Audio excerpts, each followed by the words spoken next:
좋겠습니다. 12월이 다가오면 길거리의 풍경이 바뀌는 거 아십니까?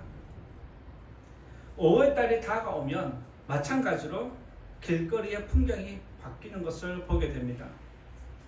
12월의 풍경이 바뀌는 것은 트리와 화려한 조명이 설치되는 것이고, 5월의 풍경은 색색의 연등이 길거리마다 설치되는 것입니다. 길을 걷다 보면 최근에 자주 마주치는 모습 중에 하나입니다. 우리는 구원자로서 예수님을 예배하고 저들은 구원자로 부처를 섬깁니다. 사람이 누군가를 섬긴다는 것은 그에게 힘과 능력이 있고 도움을 요청하며 구원을 받는다는 믿음이 자리 잡고 있습니다. 그래서 사람들은 자신의 평상시에 믿음의 대상이었던 그 존재를 찾아가서 도움이 필요하면 도와달라고 요청을 하게 되고, 구원을 베풀어 달라고 기도를 하고 빌기도 합니다. 최근에 믿음의 대상으로 주목받는 곳이, 핫한 곳이 하나 등장했습니다. 아시는지 모르겠지만 혹시 관악산이라고 들어보셨습니까? 끄덕끄덕 관악산을 아는 거예요? 아니면은 핫한 이유가 뭔지를 알고 끄덕끄덕 하신 거예요? 네. 최근에 핫한 곳으로 관악산이 주목을 받는데, 왜 주목을 받냐? 유명한 역술가라고 합니다. 유명한 역술가가 방송에 나와서 기운이 좋은 산이 있는데 운이 안 풀리면 관악산에 올라가라는 그 한마디 때문에 방송을 타면서 사람들이 전국에서 몰려들기 시작했다고 합니다. 그래서 어느 생방송 기자가 소문을 듣고 찾아갔는데, 버스를 내리는 순간부터 정상까지 촬영을 했는데, 놀이공원도 아닌데 정상까지 줄 서서 올라갑니다. 관악산은 어느 산보다 전기가 좋아서 동일한 소원을 3번 빌면 이루어진다는 믿음 때문에 사람들이 입소문을 타고 소원을 품고 전기를 받으려고 막힌 운을 풀기 위해서 관악산에 지금 오르고 있습니다. 혹시 최근에 관악산 다녀온 분 계십니까? 다행이에요. 우리 교회는 없어서. 방송국에서 사람들을 인터뷰를 했는데 그 사람들이 하나같이 하는 이야기가 뭐냐면, 관악산에 전기를 받았으니 이제 장사가 잘 될 것 같습니다. 관악산에 전기를 받았으니 취직이 잘 될 것 같습니다. 내가 이제 3번째 다녀왔으니까 이제 모든 게 다 풀릴 것 같습니다. 라고 이렇게 인터뷰하는 내용을 보았습니다. 그리고 어떤 사람은 산에 다녀오지 않으면 한 해가 힘들어질 것 같아서 매년 관악산에 오르고 있습니다. 라고 하는 것도 보았습니다. 왜 이렇게 사람들이 바쁘게 움직이고 찾아갈까요? 그만큼 자신의 삶에 만족이 없다는 뜻이고 자신의 삶이 불안하다는 뜻입니다. 사람들은 믿음의 대상을 찾아서 자기의 소원을 이루기 위해서 이리저리 찾아 헤매고 다니는데, 그 마음을, 그 영혼을 잘 아는 거짓 선지자들이 구원이 여기에 있다, 구원이 저기에 있다, 구원이 나에게 있다라고 하면서 계속해서 손짓하고 영혼들을 미혹하고 있습니다. 거짓 선지자가 지금 세상에 넘쳐나는 이때에 저와 여러분들은 올바른 분별력으로 여러분의 영혼을 지킬 뿐만 아니라 우리의 구원자는 예수님 밖에 없다라는 이 사실을 다시 한 번 더 확신하는 저와 여러분 되기를 바라면서 말씀 나누고자 합니다. 첫 번째로 우리의 구원자 말씀드리고자 하는 것은 찾아야 한다는 것입니다. 구원자는 우리가 찾아야 합니다. 이 내용인데 18절에 있는 말씀 같이 한번 읽어보겠습니다. 18절 말씀 같이 읽어보겠습니다. 시작. 예수께서 이 말씀을 하실 때에 한 관리가 와서 절하며 이르되 내 딸이 방금 죽었사오나 오셔서 그 몸에 손을 얹어 주소서. 그러면 살아나겠나이다 하니. 앞부분에 보면 한 관리가 와서 절을 했다라고 그렇게 이야기를 해줍니다. 여기서 한 관리는 다스리는 자, 지도자를 이야기합니다. 이 내용을 기록한 마가복음, 누가복음에는 이 관리를 뭐라고 이야기하냐면 회당장으로 그렇게 표현을 했습니다. 회당장은 잘 아시겠지만 그 지역 사회를 대표하는 지도자입니다. 그리고 이 사람은 신앙의 경륜으로나 사회적인 지위로나 모든 것이 지적인 수준이나 믿음의 수준으로 볼 때 인정받고 존경받는 지도자입니다. 그리고 또 연배가 있는 분들이 회당장으로 세워집니다. 사회적으로 볼 때 그는 주변 사람들의 존경을 받는 사람이지 누군가 찾아가서 절을 하고 도움을 요청하는 그런 사람이 아닙니다. 그런데 이 지도자가 예수님의 발 앞에 엎드렸다라는 표현을 쓰고 있습니다. 절을 했다는 것은 예수님 발을 붙잡고 엎드렸다. 가장 낮은 자세로 겸손히 엎드렸다는 이것을 의미합니다.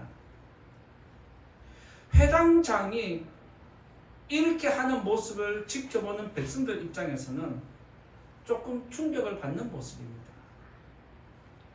우리가 높은 사람을 만나면 우리가 굽신거리지 높은 사람이 우리에게 발을 붙잡고 굽신거립니까? 만약 그렇게 한다면 모든 사람들이 저 사람이 누구야? 지도자가 저 사람한테 엎드리네? 라고 하면서 그 사람을 더 우러러보기 마련입니다.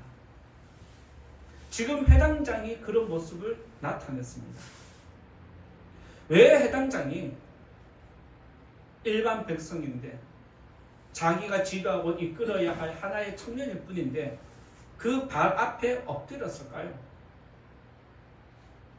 그만큼 회당장의 상황이 절박하다는 것을 의미합니다. 그러면서 동시에 오늘 말씀을 살짝 더 읽어보면 죽은 자도 살리는 예수님을 인정하는 것이 여기에 포함되어 있습니다. 내 자녀가 살아날 수 있다면 회당장은 모든 부모의 마음이라면 발 아래 엎드리는 것 하지 않겠습니까? 그 절박함으로 엎드렸는데 예수님이 회당장에게 이거 하십시오라고 하면 할 겁니다. 저거 하십시오라고 하면 할 거고 이거 다 하십시오라고 하면 그것조차도 다 할 수 있는 것이 회당장의 절박한 상태입니다. 이 절박함은 구원자를 찾게 만들고 구원자를 만나도록 기회를 만들어 주기 때문에 여러분의 인생에서 절박함은 사실은 감사해야 하는 내용입니다. 믿으시기 바랍니다. 여러분들이 한번 잘 삶을 생각해 보십시오. 편안하면 기도하지 않습니다. 편안하면 절박함은 일어나지 않습니다. 절박할 때 막다른 골목에 섰을 때 그때 무엇인가를 잡고 싶은 마음이 일어나는데 그것 때문에 신적인 존재를 찾게 되고 하나님을 알게 되고 예수를 찾게 되고 교회를 한번 가볼까? 교회 나와서 예배하는 이유가 거기에 있습니다. 그래서 우리의 절박함은 안타깝지만 구원을 얻는 아주 좋은 기회입니다. 그래서 여러분들에게 어떤 절박한 상태가 주어졌다면 믿음으로 받으셔야 합니다. 믿음으로 받으셔서 하나님이 나에게 요구하는 바가 무엇인지를 찾아내면 거기서 여러분의 생명은 다시 시작이 됩니다. 본문을 보면 하나의 사건이 두 개의 사건으로 확장되는 것을 보게 됩니다. 지금 예수님은 회당장의 부탁을 받고 죽은 딸을 살리기 위해서 회당장의 집에 가는데 갑자기 한 여자가 등장을 해서 예수님의 길을 막았습니다. 회당장 입장에서는 굉장히 지금 촉박한 상태입니다. 그리고 지도자입니다. 예수님을 막아선 여인을 비켜라 할 수도 있는 상황입니다. 내가 지금 상황이 절박하니까 비켜달라고 다음에 만나면 안 되겠냐고 양해를 구할 수도 있고 자기 상황을 이야기할 수도 있습니다. 그런데 이 여인의 입장에서 보면 회당장도 절박한 거 알겠지만 본인의 문제가 지금 더 절박한 것입니다.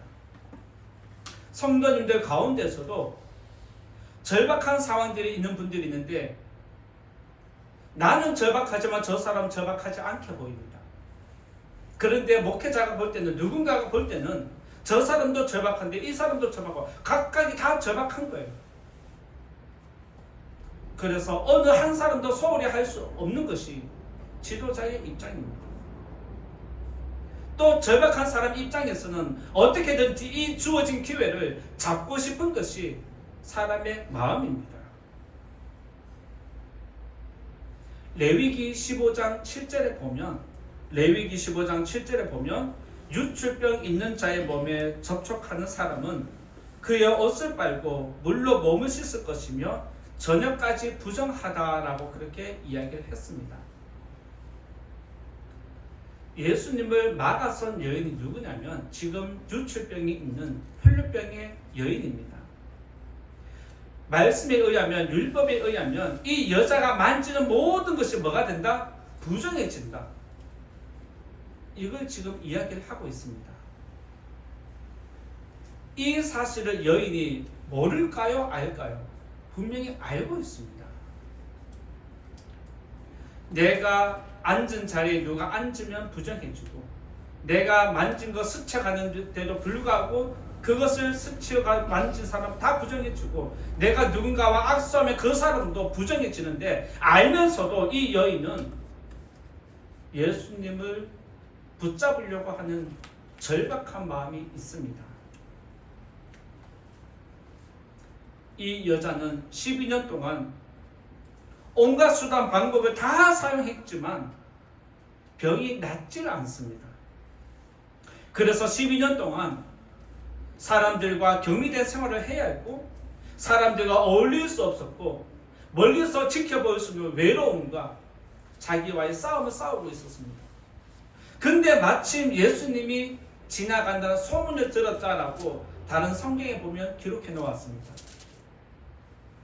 이 여인의 입장에서는 예수님이 귀신을 쫓아내고 안전벨리도 일으키고 장님도 눈을 뜨게 하고 기적을 계속해서 일으키니까 혹시 내 병도 고치지 않을까 라는 그 절박한 마음을 갖고 예수님을 찾아왔습니다.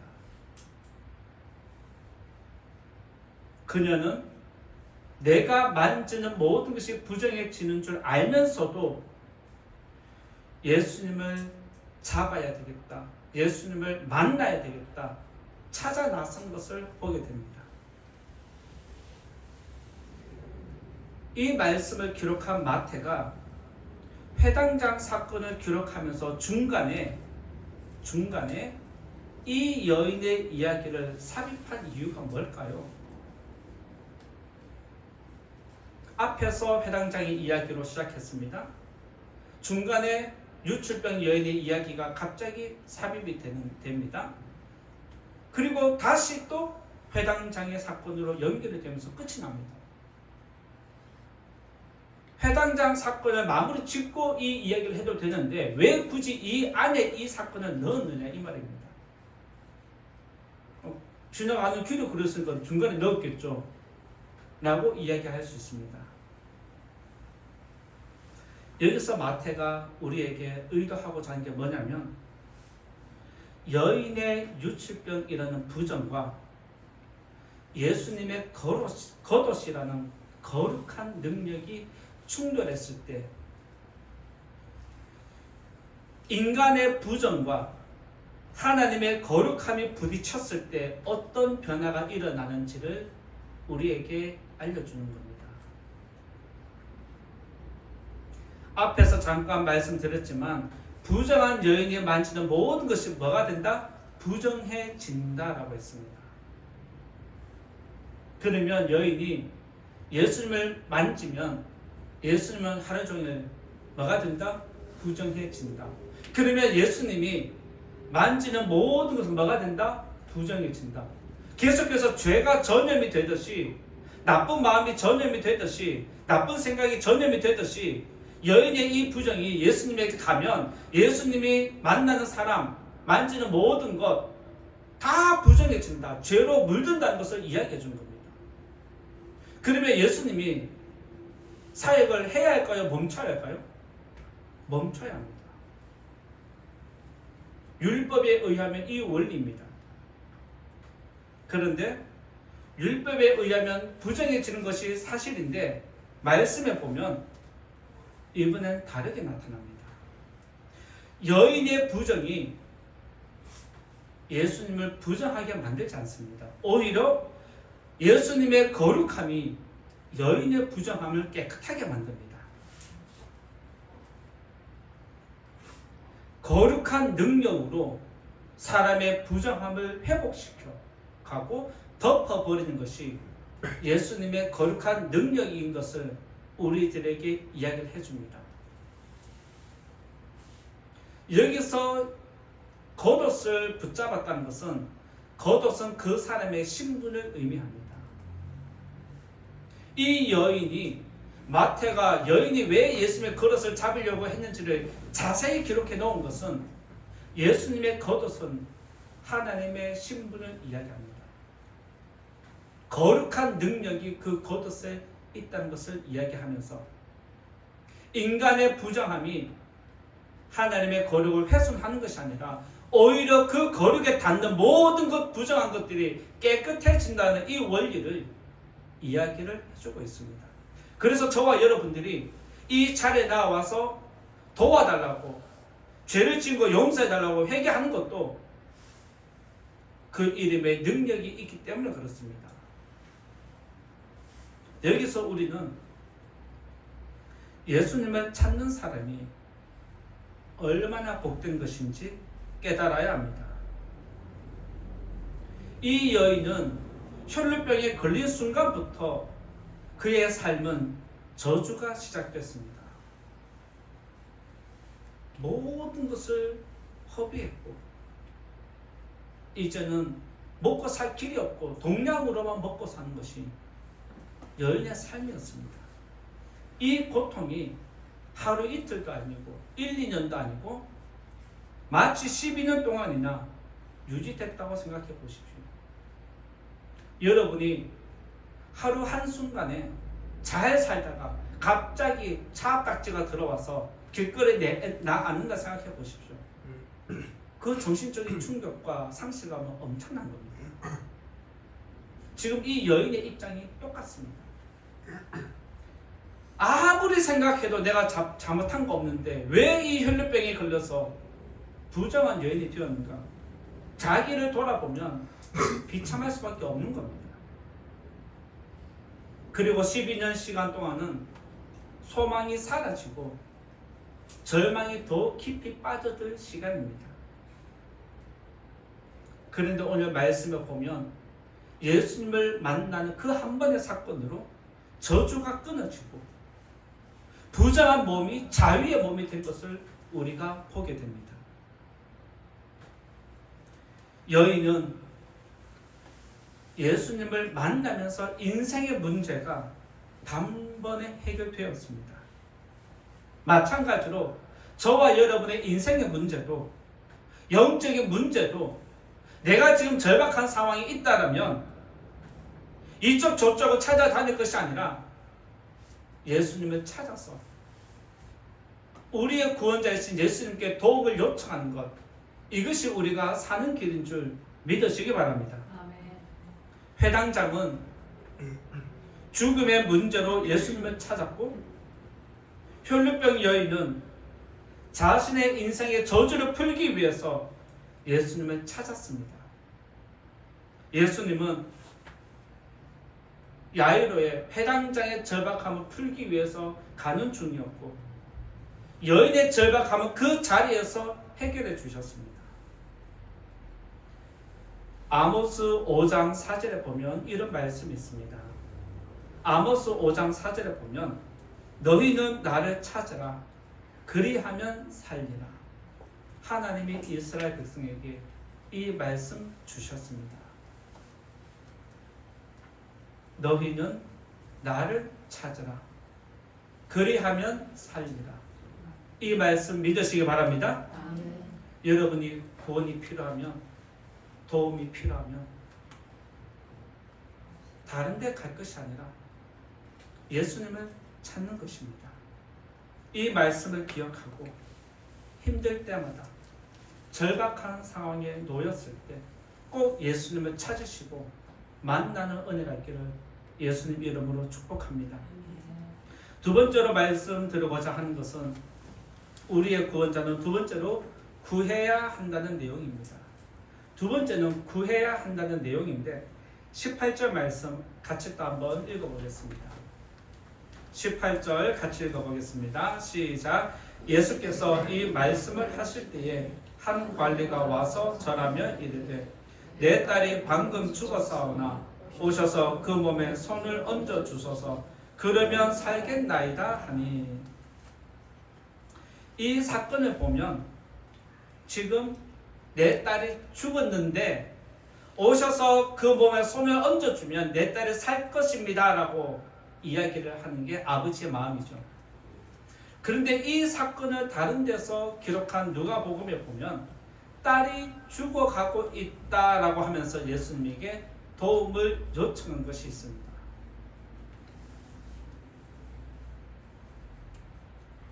하나는 진짜 같고 하나는 거짓말 같은데 둘 다 진짜일까요?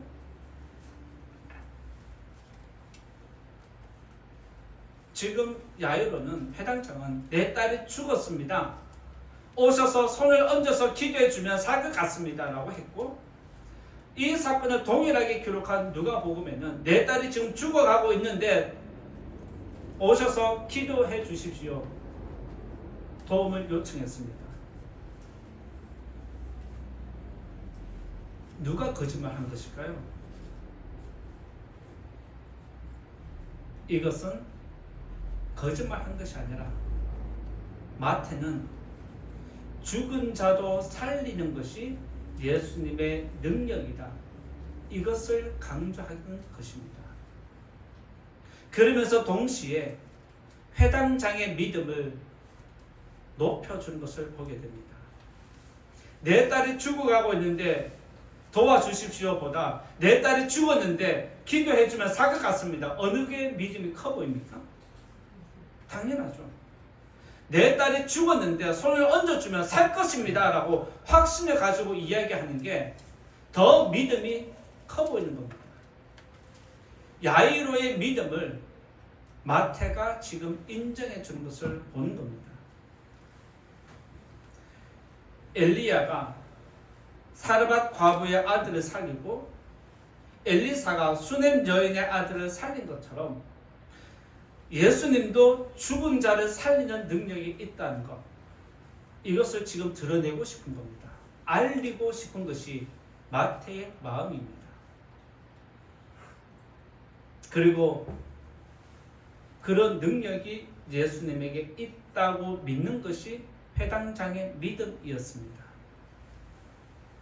그리고 예수님이 회당장의 집에 도착했을 때 성경을 보면, 다른 성경에도 집으로 가는 도중에 당신 딸이 죽었습니다. 이제 예수님 귀찮게 안 해도 됩니다. 라고 하는 것이 기록되어 있습니다. 그리고 예수님이 진짜 그 집에 가니까 딸이 죽어 있는 것뿐만 아니라 피를 부는 자들이 있고 떠드는 무리가 있다라고 성경에 기록해 놓았습니다. 여기서 피를 부는 자는 무엇을 이야기하고 떠드는 무리는 무엇을 이야기할까요? 피를 부는 자는 축제에 초청을 받아서 악기를 연주하는 사람, 그리고 장례식장에 초청을 받아서 장례 음악을 연주하는 사람, 돈 받고 일을 하는 사람을 이야기합니다. 즉 이 사람들이 왔다는 것은 딸이 죽었다 안 죽었다? 죽었다는 뜻입니다. 그리고 여기서 떠드는 무리는 초상집에서 돈을 받고 아이고 아이고 곡하는 사람을 이야기합니다. 죽은 자를 애타게 부르짖고 다른 사람을 대신해서 울어주는 사람이 여기서 떠드는 무리입니다. 이 말은 회당장의 딸이 죽었다 살았다? 죽었다는 것을 의미합니다. 즉 당시의 모든 사람들은 지금 회당장이 죽었다는 것을 확실히 알고 있는 겁니다. 죽었으니까 이 사람들이 오지, 살았는데 이 사람들이 오면 얼마나 민폐이겠습니까? 죽었으니까 왔고 불렀으니까 온 것입니다. 그런데 예수님은 그들을 쫓아내면서 죽은 게 아니라 자고 있는데 왜 그렇게 곡하고 악기를 연주하냐 라고 하면서 물리치십니다. 누구 말이 맞을까요? 둘 다 맞습니다. 사람들이 볼 때 회당장의 딸이 죽은 것은 맞지만 예수님 입장에서 보면 죽은 게 아니라 자는 것입니다. 여인의 부정이 예수님을 부정하게 만들 수 없는 것처럼 예수님도 죽음이 막을 수 없다는 것을 이야기해 주는 겁니다. 예수님이 죽음을 이기고 부활하신 것처럼 죽음이 예수님을 가둘 수 없었던 것처럼 예수님에게는 죽음이 없다는 뜻입니다. 예수님에게는 잠깐 자는 것이고 다시 일으켜서 심판하기 위해서 일으키는 것이지 예수님에게는 죽음이 없다는 뜻입니다. 그래서 하나님은 영원히 살아계시고 예수님도 영원히 살아계신다라고 성경이 이야기하는 것도 하나님에게는 죽음이 없다는 뜻입니다. 그리고 믿음은 죽은 사람을 보는 게 아닙니다. 저와 여러분들이 장례식장에 가면 죽은 사람을 보는 게 아닙니다. 죽은 사람을 중화하는 하나님을 바라보는 것, 이게 믿음입니다. 믿으시기 바랍니다. 아멘. 세상 사람들은 죽은 사람에게 집중을 하지만 믿음의 사람은 죽은 자도 살리고 죽은 자를 심판하시는 하나님을 바라보는 것입니다. 이게 믿음이고 우리의 소망입니다. 회당장은 예수님에게 도움을 요청했고 혈루병 여인도 예수님에게 도움이 필요해서 옷자락을 잡았습니다. 이처럼 자신의 한계를 인정하고 예수님에게 도와달라고 요청하는 것이 믿음입니다. 여러분들이 힘들 때 누구를 먼저 찾습니까? 여러분들이 힘들 때 누군가를 반드시 찾게 되는데 그게 사람인지 하나님인지 이제부터 사람이 아니라 하나님께 먼저 도움을 요청하고 사람을 찾아가는 저와 여러분의 삶이 되기를 축복합니다. 그렇게 하실 수 있길 바랍니다. 25절을 보면 예수님께서 소녀의 손을 잡았다라고 그렇게 또 알려줍니다. 우리가 볼 때 예수님이 죽은 소녀를 살리기 위해서 손을 잡았네라고 생각하기 쉽습니다. 그 우리한테는 아무 문제가 안 됩니다. 그런데 당시의 율법으로 보면 예수님은 사고를 크게 친 겁니다. 왜냐하면 부정한 여인이 자기 옷을 잡았는데 그 자체가 이미 큰 충격입니다. 사람들이 볼 때 예수님을 부정한 시각으로 볼 수 있습니다.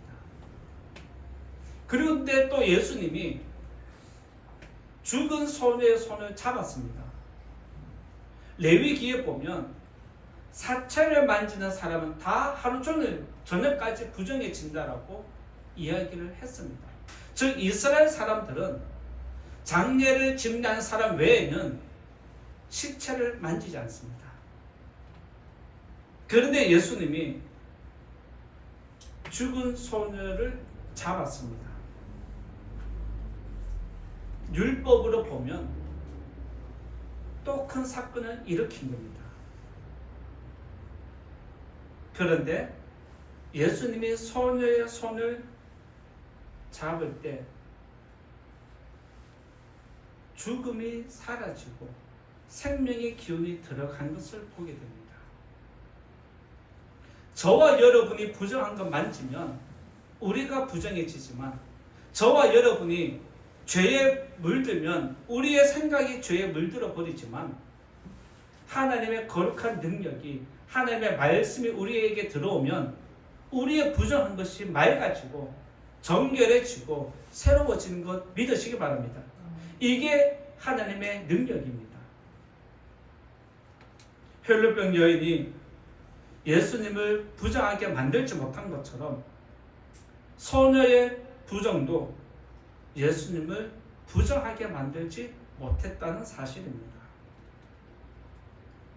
오히려 부정한 것을 거룩하게 변화시키는 것, 이것이 예수님의 능력이다라고 성경이 알려줍니다. 회당장과 혈루병 여인은 예수님을 위해서 무엇을 한 게 없습니다. 그리고 예수님도 회당장과 혈루병 여인에게 이렇게 해라 저렇게 해라 지시하고 어떤 행위를 요구한 것도 없습니다. 그들이 행한 것은 뭐냐? 예수님을 믿고 도와달라고 요청한 것입니다. 도와달라는 그 요청 한마디가 인생의 문제가 풀어지는 것을 보게 됩니다. 말씀에서 알 수 있듯이 구원은 내가 무엇을 하는 게 아니라 예수님을 믿는 것입니다. 믿으시기 바랍니다. 내가 구원을 얻기 위해서 무엇을 하는 것, 내가 절박함을 헤쳐가기 위해서 무엇을 하는 게 아니라 하나님께 먼저 도와달라고 기도하는 것, 이게 더 우선순위입니다. 이것이 믿음의 성도가 가져야 할 삶의 자세입니다. 그렇게 되었을 때 26절에서는 예수님의 소문이 온 땅에 퍼졌다라고 기록하고 있습니다. 이 사건을 동일하게 기록한 마가복음과 누가복음에 보면 예수님이 이 사건을 소문내지 말라라고 입단속시키셨습니다. 그런데 26절에 보면 마태는 이 사건이 소문이 다 퍼졌다라고 그렇게 이야기를 합니다. 알리지 말라고 했음에도 불구하고 소문이 온 땅에 퍼졌다는 것은 말하지 않고서는 견딜 수 없는 충격적인 사건, 인간의 생각을 넘어서는 기적이기 때문에 그렇습니다. 만약 여러분에게 기적 같은 일이 일어나면 모른 척하고 가만히 있을 수 있나요? 여러분들이 길 가다가 복권을 하나 주었는데 그게 1등에 당첨이 되었다. 가만히 있을 사람 있는가요? 돈이라서 그럴 수도 있겠죠. 그런데 우리에게 절박함이 있을 때, 그 절박함의 소원이 풀어질 때 우리는 표정에서 다르게 나타납니다. 제가 지난주에 아파서 괜찮은 척하고 설교했지만 단번에 알아보는 사람이 있는 것처럼, 오늘 또 얼굴 보니까 괜찮다고 단번에 느끼는 것처럼, 절박한 사람의 표정과 구원을 얻은 사람의 표정은 단번에 알아볼 정도로 다른 것입니다. 이처럼 충격적인 사건을 경험하면 사람은 저절로 말하게 되어 있습니다. 그럼 이쯤에서 제가 한번 질문 드릴게요. 여러분들 지금까지 믿음 생활 해오면서 여러분 삶 가운데 이건 기적이다라고 말한 것 있습니까?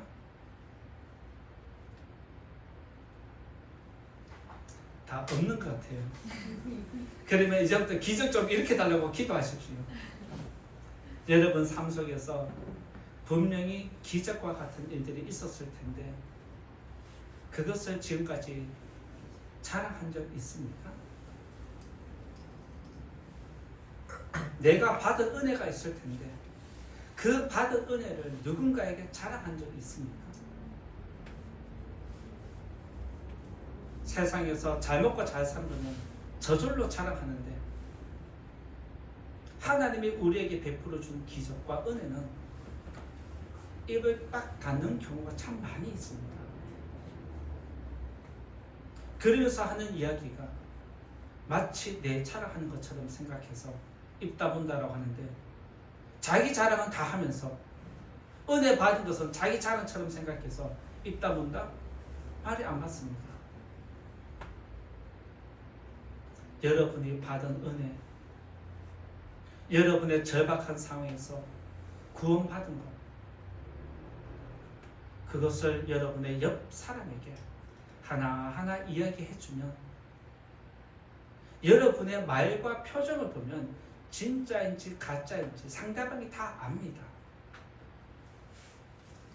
그 절박하면서 구원받았을 때 그 기쁨으로 여러분 주변에 아름다운 소문이 많이 일어나는 거룩한 도구가 되기를 예수님 이름으로 축원드립니다. 이제 결론의 말씀 드리고자 합니다. 18절 말씀 다시 한번 같이 읽어보겠습니다. 18절 말씀 같이 읽어보겠습니다. 시작. 내 딸이 방금 죽었. 다시 읽겠습니다. 처음부터 읽겠습니다. 시작.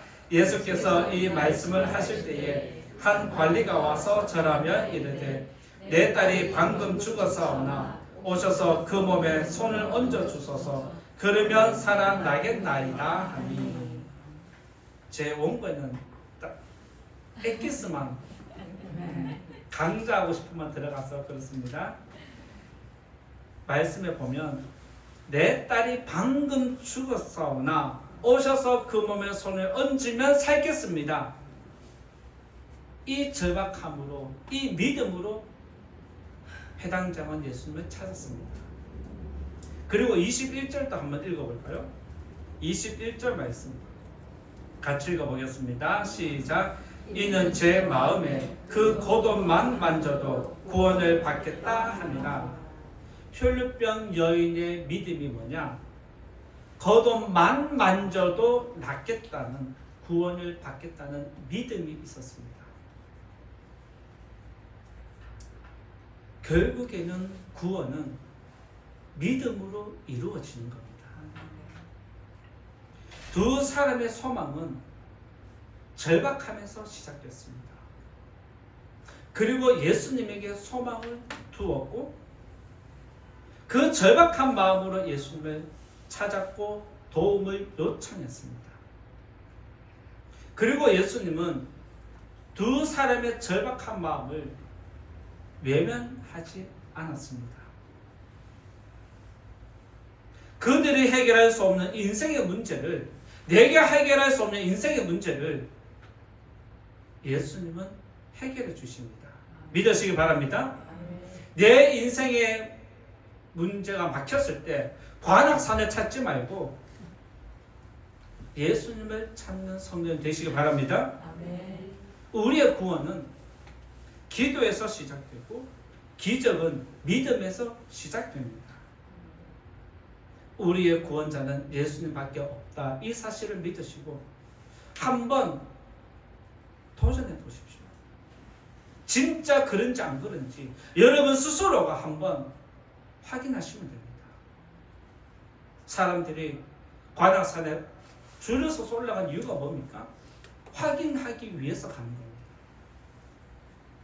여러분들도 예수님이 진짜 우리의 구원자라고 믿는다라면 확인하고 싶으면 예수님을 찾고 기도하시면 됩니다. 예수님을 찾는 모든 성도들에게 하나님이 구원으로 응답해 주시기를 예수님 이름으로 축복합니다. 말씀 생각하면서 같이 기도하겠습니다.